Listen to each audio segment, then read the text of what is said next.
सफर बढ़ता जा रहा है, चीजें बदल रही हैं, अद्भुत काम हो रहे हैं। ये वो सब देख रहे हैं जो आज तक इन्होंने नहीं देखा। प्रेज लॉर्ड, शालोम आप सभी को और बीइंग रिन्यूड के एक और सफर में, एक और चैप्टर में, एक और हिस्से में आपका स्वागत है। मैं विश्वास करता हूं खुदा बाप अपने इन वचनों के द्वारा मुझे और आपको बहुत कुछ सिखा रहा है, बिल्डअप कर रहा है, बना रहा है। और अगर आप आशीषित हों तो ज़रूर से इस कमेंट करिएगा, हमें इनकरेज करिएगा हमें, ताकि पता चले कि खुदा बाप आपके साथ क्या कर रहा है और कैसे मुझे और आपको इन वीडियोस के द्वारा ब्लेस कर रहा है। परमेश्वर का एक और वचन और एक बहुत खास चीज़ जो उसने हमें सिखाई है और जो वो सिखा रहा है, हम उसको देखेंगे आज। आपको याद है, गुलामी से निकल के निकले हैं, लाल समुंदर पार कर लिया है, जंगल में आए, एक जगह ऐसे पहुंचे जब प्यासे थे तो पानी नहीं मिल रहा था। परमेश्वर ने उस खारा पानी को भी मीठा बना दिया। उसके बाद हमने देखा 25वीं और 26वीं आयत में परमेश्वर ने शिक्षा दी। वहां पर उन्हें एक पानी की जगह मिली थी जो खारा था, उसे मीठा कर दिया। इन्होंने पानी इन्हें मिला होगा, बट उसके बाद एक पोर्शन आता है, वो आता है शिक्षा का। पर शिक्षा के बाद जब खुदा बाप ने इन्हें सिखा दिया, इन्हें बता दिया, इनसे बात कर ली, then God took them to a place जो इनके लिए शानदार थी। जी हाँ, मैं आज आपके सामने एलेम की बात कर रहा हूं, एक जगह जो इनके लिए, जो जंगल में भटक रहे थे, इनके लिए किसी जन्नत से कम नहीं है। सुनिएगा क्या हुआ। निर्गमन की किताब उसका 15 बाब उसकी 27वीं आयत में क्या लिखा है।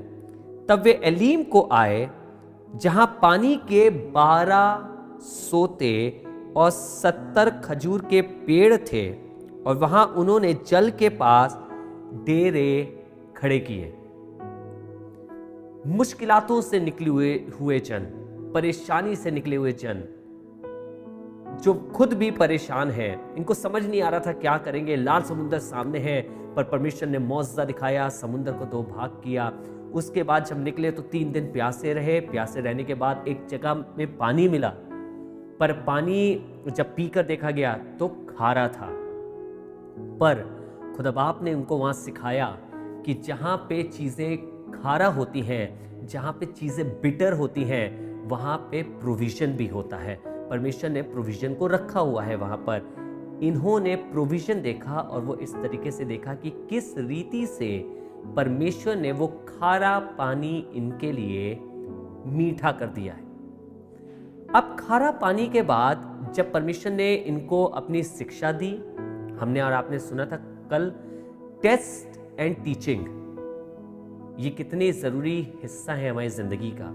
परमेश्वर अपनी शिक्षा देने के बाद इन्हें एक अत्यंत खूबसूरत स्थान में लाया है और इसका नाम एलीम है।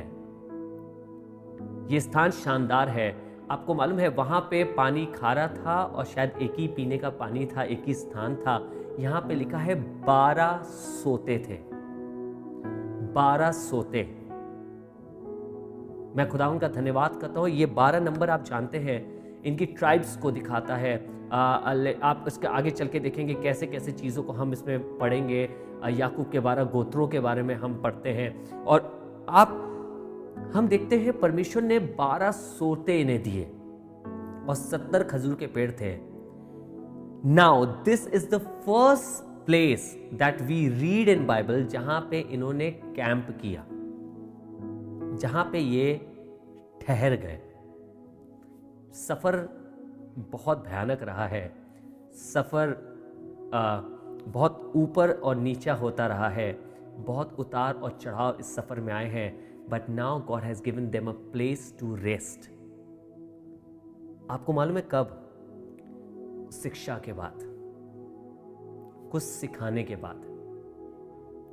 मैं और आप भी जब तक खुदावंद की शिक्षा को हासिल नहीं करते हैं, we don't come to Elim. Many of us, we might have this question कि प्रभु मैं अभी तक अपने एलिम में क्यों नहीं पहुंचा हूं, मैं अब तक अपने उस स्थान में क्यों नहीं पहुंचा हूं जहां पे आके मैं रेस्ट कर सकूं। परमेश्वर मैं अब तक उस स्थान में क्यों नहीं पहुंचा हूं जहां पे मैं ये ढेर सारी बरकतों को देख सकूं। तो खुदा बाप का जवाब ये होगा कि अब तक मैंने और आपने शिक्षा नहीं हासिल करी है। We have not heard his teachings. शिक्षा के बाद एलीम में लाया है जहां पे चीजों की भरपूरी है, जहां पे चीजें परमेश्वर ने इफरातन दी है। अब 12 सोते हैं, पानी की कोई घटी नहीं है और यहाँ का पानी खारा भी नहीं है। और आपको मालूम है खजूर के 70 पेड़ हैं वहां पर। खजूर स्ट्रेंथ के लिए होता है, खजूर ताकत के लिए होता है, और वहां पे जल था और इनकी ताकत के लिए भी इंतजाम आसमान के खुदावन ने इनके लिए करके रखा था। और खजूर बाइबल में और भी बहुत सी चीज़ों को रिफ्लेक्ट करता है। खजूर धर्मियों को रिफ्लेक्ट करता है या लोगों को करता है, रिफ्लेक्ट करता है। पर खुदा बाप हम अभी उन सब चीज़ों पे नहीं जाएंगे। But what I want to tell you is when we are in the teaching of God, when we get the teaching of God, जब खुदा बाप हमें सिखाता है, जब सही करता है, तो वो हमें एलीम में लेकर आता है। एलीम जहाँ पे वो सब बातों में हमें भरपूरी से आशीषें देता है, किसी बात की घटी नहीं रह जाती। आप भी अपनी जिंदगी के ऐसे अवसरों में आएंगे, ऐसे मौकों पर आएंगे, ऐसी परिस्थितियों पे आएंगे जहां पे आपको लगेगा जैसे ये मेरी जिंदगी की एलीम है। और वो तब कब होता है जब हम खुदावन से शिक्षा या तालीम प्राप्त करके आते हैं। If you want to reach to this Elim, अगर आप भी एलीम में पहुंचना चाहते हैं, एलिम में पहुंचना चाहते हैं, if you want to be there, let me tell you, we have to take the route of his teachings. हमें उसकी शिक्षा पर ध्यान रखना है। एक बहुत प्रसिद्ध बाप, एक बहुत अच्छा एक खुदा का खादिम, मैं ये नहीं कहूँगा उससे गलतियाँ नहीं, उससे भी गलतियाँ हुई थी, पर वो एक खुदा का अच्छा दास है जो बाइबल में जाना गया है दाऊद के नाम से। एक दिन अपने बेटे से कहने लगा, हे मेरे पुत्र सुलेमान, तू अपने पिता के परमेश्वर का ज्ञान रखना। और उसके बाद जब आप सुलेमान की किताब पढ़ते हैं, नीति वचन, तो सुलेमान की किताब में और भी लोगों के वचन लिखे हुए हैं, सुलेमान उनमें से एक है। पर सुलेमान ने बात करी है शिक्षा की,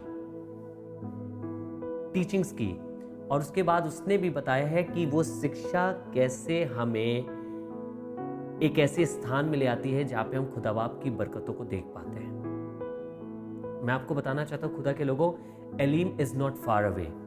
खुदा बाप मुझे और आपको एलीम में लाना चाहता है।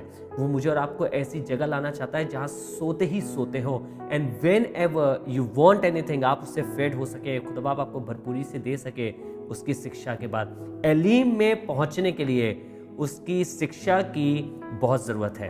अब सुनिएगा, लिखा है ये एलीम में आए, इन्हें 12 सोते मिले और उसके बाद 70 खजूर के पेड़ थे, और लिखा है इन्होंने यहाँ कैंप्स लगाए, अपने तंबू लगाए।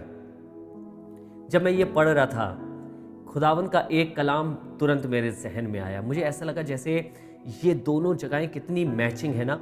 सुनिएगा, लिखा है जब हम पढ़ते हैं भजन संहिता 23, जिसमें मैं और आप जानते हैं उसकी पहले आते हैं, यहोवा मेरा चरवाहा, मुझे कुछ घटी ना होगी।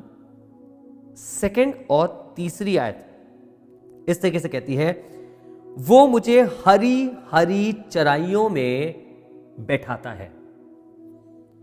आज इनके लिए एलीम में हरी हरी चराइयां हैं। Things are good, things are wonderful for them. Elim में चीजें बहुत अच्छी हैं। लिखा है वो मुझे हरी हरी चराइयों में बैठाता है, वो मुझे सुखदाई जल के झरने के पास ले चलता है। Just exactly like this God brought them. परमेश्वर अपने लोगों को 12 सोतों के पास लाया, बिल्कुल इसी तरीके से जहां पे सोते थे। फिर लिखा है वो मेरे जी में जी ले आता है, धर्म के मार्ग में वो अपने नाम के निमित्त मेरी अगुवाई करता है। उन लोगों के लिए जो मिस्र से निकले हैं गुलामी के बाद, ये एक ऐसा मोमेंट है जो इनके जी में जी ले आया है। आपको मालूम है, this is the first glimpse उस चीज की, उस प्रॉमिस की जिसमें खुदा बाप इन्हें ले जाने वाला है। और ये ग्लिम्स कैसी थी कि ये उस बहुतायत को देख पा रहे हैं जो खुदा बाप इन्हें इनके आने वाले जीवन में देने वाला है। आपको मालूम है कि आपको याद है कि परमेश्वर ने क्या कहा था इन्हें मिस्र से निकालने से पहले? परमेश्वर ने कहा था मैं इन्हें ऐसे देश में ले जाऊंगा जहां दूध और मधु की धाराएं बहती हैं। God wanted to say, I'm going to take them to the place of abundance, मैं इन्हें बहुतायत की ज़िंदगी की तरफ ले जाऊंगा। और आपको बताना चाहता हूँ, आज ये अपनी ज़िंदगी में पहली बार या उस सफ़र में पहली बार जिससे ये होके आ रहे हैं, this is the first time they have seen the glimpse of abundance. 12 सोते, इतने ढेर सारे खजूर के पेड़। Yes, this is all possible. You know why? कैसे? दाऊद ने इसका जवाब दिया है।